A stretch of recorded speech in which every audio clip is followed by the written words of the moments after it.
The smell of gunpowder clung to the air, sharp and metallic, mixed with the faint aroma of oil and dust. The shooting range buzzed with low chatter and bursts of gunfire echoing off the concrete walls. Men in tactical gear and sleek uniforms leaned on counters, their laughter bouncing across the room. They had the look of champions, confident, proud, sure of their place. And then there was him, James Porter. A man in a faded hoodie, jeans that had seen better days, and shoes scuffed down to the leather. He carried an old duffel bag slung over his shoulder, heavy with something more than equipment, weighted with years of memories, scars, and silence.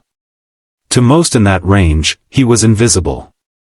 Just another face, another nobody. But James wasn't just another man. He was a single father, a veteran who had seen deserts and mountains most of these men would never step foot on. He had carried brothers home under fire, whispered promises to dying friends, and stared down nights so cold they cut deeper than bullets. And yet, here, in the place he had once called second nature, he was nothing more than a shadow among noise. "Hey, buddy," one of the range officials said without looking up, scanning James's ID card like he was checking groceries. "Lane 12. Try not to slow anyone down, all right?" The word stung. Not because of their sharpness, but because of their familiarity. James had gotten used to being dismissed.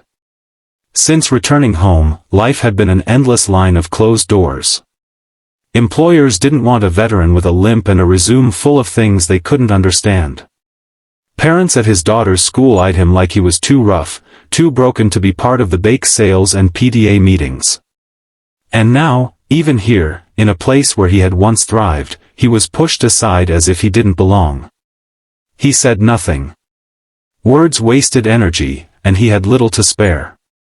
He set his duffel on the table at lane 12 and unzipped it. Inside lay his old pistol, cleaned but worn, its grip smooth from years of use. It wasn't flashy. It wasn't polished. But it had been with him through everything, through the nights of sandstorms, through the battles where silence fell heavy after gunfire, through the day he had sworn he'd never pick it up again. But today, he had no choice. "Daddy?" The small voice cut through the noise, delicate but certain. James turned. There she was, Emily.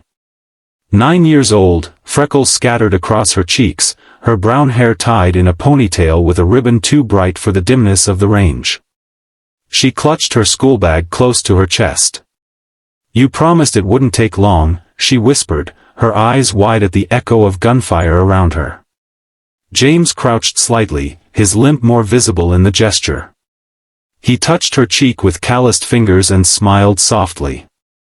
"Just a few minutes, sweetheart. I just need to show them something." She nodded, trusting him. She always did. She was the only one who did. At the far end of the room, laughter rose. A group of men stood around a tall figure, the range champion. Everyone knew him. Mark Callahan. Muscular, sharp-jawed, his every move deliberate. He wore gloves that fit like armor, his pistol gleaming like it had been crafted for kings. The men around him clapped as he hit bullseye after bullseye, the paper target shredded into a tight cluster of holes dead center. "That's 25 straight," someone said. "Champions on fire." Mark smirked, lowering his weapon with a flourish. "That's why they call me unbeatable."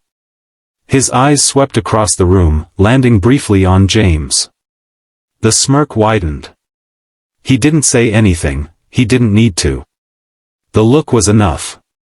It said, "You don't belong here." James's hands tightened on the pistol. Not in anger. Not in pride. But in something else, something older, deeper. A memory. He remembered lying in the dust, his rifle heavy in his arms, watching over his brothers as the sun rose over enemy hills. He remembered how every shot he fired wasn't about glory, it was about survival. About keeping someone's son alive. About making it home to his own little girl. He remembered the oath he had made, never to waste a bullet, never to shoot for sport, only for purpose. And now, perhaps, that purpose was right here. He loaded the pistol with slow, deliberate movements, his daughter's eyes following every motion. He adjusted his stance, shifted his weight to his good leg, and raised the weapon. The chatter in the range quieted a little, curiosity replacing indifference. The first shot rang out. The bullet tore through the paper, dead center, punching the bullseye with surgical precision.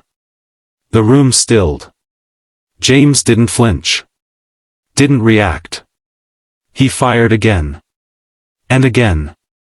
Each shot was like a whisper, smooth, precise, unhurried. 10 rounds later, the target was a single ragged hole in the center, cleaner and tighter than even Mark Callahan's. The silence broke with a low murmur, growing louder. "No way. Did you see that? Perfect grouping.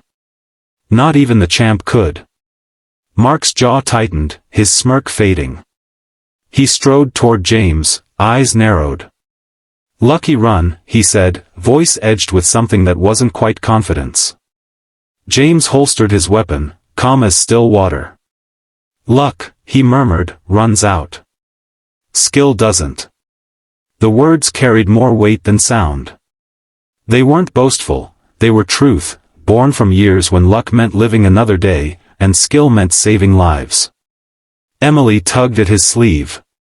"Daddy, everyone's looking at you." And they were. For the first time since he had stepped into that range, people weren't looking through him. They were seeing him.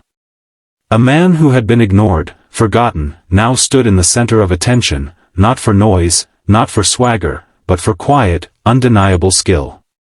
Mark wasn't ready to back down. He raised his pistol, loaded a fresh magazine, and nodded at the range officer. "Set me a new target." Same for him. The challenge was clear. Champion against nobody. Bragging rights against silence.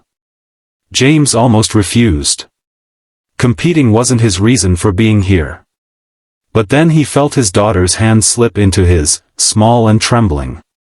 He saw the hope in her eyes, the belief that her father wasn't invisible, that he was someone worth watching. And suddenly, it wasn't about pride. It was about showing his little girl that no matter what the world thought, no matter how many doors closed, he could still stand tall. He nodded once. The targets were set. The room hushed. Mark fired first. His shots were fast, confident, hammering into the center in a tight group. He finished with a flourish, lowering his weapon and flashing a grin. The crowd clapped, voices rising. Another near-perfect round. Then it was James's turn. He stepped forward, the limp in his stride noticeable but unashamed. He lifted his pistol, drew in a slow breath, and let the noise around him fade. There was no crowd. No champion. Only the memory of wind across sand, the sound of brothers calling out coordinates, the weight of survival in every trigger pull. One shot. Bullseye. Second shot. Bullseye. Third. Fourth. Fifth. Each one carving the same hole, until the paper seemed to collapse inward on itself. By the 10th, the range officer lifted the target, his eyes wide.